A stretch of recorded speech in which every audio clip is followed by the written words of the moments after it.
Shalom upon all the children of Israel and Judah forever.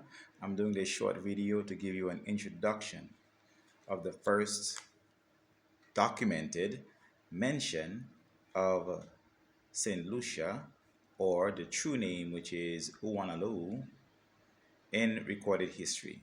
For the most part, the discovery of the island is unknown. It is said that the Siboneyes, and then after that the Arawaks, and then after that the Caribs inhabited St. Lucia.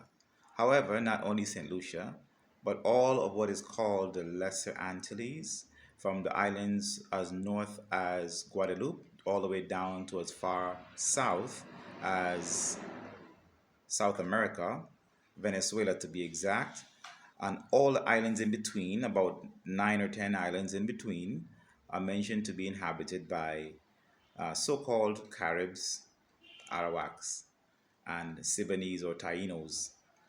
Now, it is written, the first mention traced of St. Lucia in a document is a cedula in December 23rd of 1511, about 500 years ago, in which this document, His Most Catholic Majesty, the King of Spain, gives permission for war to be waged against the Caribs of St. Lucia, among other islands, so that the Caribs may be taken and sold as slaves without any penalty being incurred.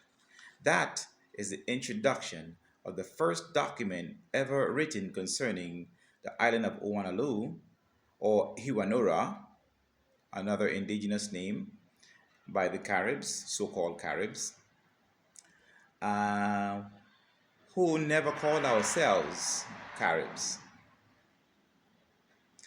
But the first documented mention about this Helen of the West island Caribbean home that is #1 in tourism for 7 years on TripAdvisor and many other popular tourist destinations for the Caribbean. St. Lucia has been known by the Spaniards, the Catholic Spaniards, the King of Spain, to wage war against us and to capture,